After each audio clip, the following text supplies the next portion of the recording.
Good evening বন্ধুরা। আজ আবার সাজুগুজু করে চলে এসেছি। দেখেছো, অনেক রিল বানিয়ে ভাবলাম তোমাদের সঙ্গে আবার একটু গল্প করে এসেছি। আজ তো রোজ ডে। তোমরা কারা কারা রোজ এনেছো বাড়ির গিন্নির জন্য? আর যারা বাড়ির গিন্নির জন্য আনোনি তারা কারা লাভার্সের জন্য পাঠিয়ে দিয়েছো বা পাঠাবে? তাড়াতাড়ি পাঠিয়ে দাও বা নিয়ে চলে আসো। দেখো, ওরাও তো বাড়িতে থাকে। যদি একটা গোলাপের দাম হয়তো আজকের দিনে হয়তো 20 থেকে 30 টাকা, 30 টাকাটা অনেক জিনিসে নষ্ট হয়ে যায়, অনেকভাবে নষ্ট হয়ে যায়। 30 কেন, 300 টাকাও লস খাও তোমরা এক এক সময়। আবার বড় বড় কেউ 3000 টাকাও লস খাও। কিন্তু আজকে এই 30টা টাকা যদি একটু লস হয় একটা ফুল, কিন্তু তার জন্য জানো তোমাদের ওদের কত যে ভালোবাসে সেটা তোমরা বুঝতে পারবে না। তোমাদের ওদের চোখে যে তোমরা কতটা ভালো হও সেটা তুমি বুঝতে পারবে না। আসলে আমাকে তো কেউ দেয় না, আমার এই ফিলিংসটা আছে বলে আমি তোমাদের বললাম। একটাই তো সামান্য গোলাপ, যদি একটা গোলাপ কিনে নিয়ে যদি একটু বাড়িতে যাও, মনটা দেখো, আজকে তোমার আদরটাই হবে অন্যরকম। তুমি নিজেই বুঝতে পারবে যে তোমার আদরটা কীরকম। নাই বা করলে অন্য কিছু, আজকে নেশা বা যে যাওয়া বাড়তি খরচা, একটা 30 টাকা 20 টাকা দিয়ে একটা গোলাপ তো কিনে নিতেই পারো। কিনলে দেখবে আজকে বাড়ির মজাটাও একবার অন্যরকম হবে। সবাই তোমাদেরকে খুব ভালোবাসবে।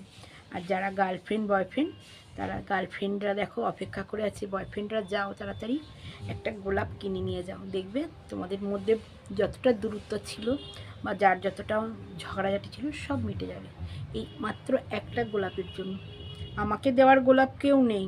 কে দেবে আমাকে গোলাপ? আর এই বয়সে কেউ ফোনও করে না, আর কেউ বলেও না যে 800 গোলাপ দেবো, বা কেউ কিনেও আনেনি। যাই হোক, মন খারাপ নিয়েই তোমাদের সঙ্গেই বললাম। তোমরা তো এতক্ষণে হয়তো বাড়ি ফিরছো বা বাড়ি ফিরে গেছো বা বাড়ি ফিরবে। যারা বাড়ি ফিরে গেছো তারা চা খেয়ে যাওই না, একটু বাজারে গিয়ে একটা গোলাপ নিয়েই আসো না। নিয়ে এসে যদি বাড়ির গিন্নিকে দাও, তার মনটাই দেখবে অন্যরকম হয়ে গেছে। গিন্নির বয়স যতই হোক না কেন, গোলাপ দেওয়ার কোনো বয়স নেই। সে শিশুও দিতে পারে, আর একটা বয়স্ক লোক দিতে পারে, একটা আনবয়স্ক লোক দিতে পারে। প্রত্যেকেই, গোলাপ তো একটা ফুল, ফুল তো সবাই সবাইকে দিতে পারে। সেটা আমাকেও তুমি দিতে পারো, আমিও তোমাকে দিতে পারি। ছেলে মেয়ে বলে কোনো উভয় কোনো ভেদাভেদ নেই।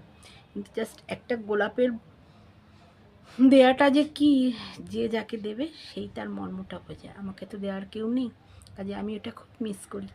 যাই হোক, এত কথার মধ্যেও সন্ধে হয়ে গেছে, তোমাদের সন্ধে দেওয়া হলো। তাড়াতাড়ি সন্ধে দিয়ে চা খেয়ে নাও।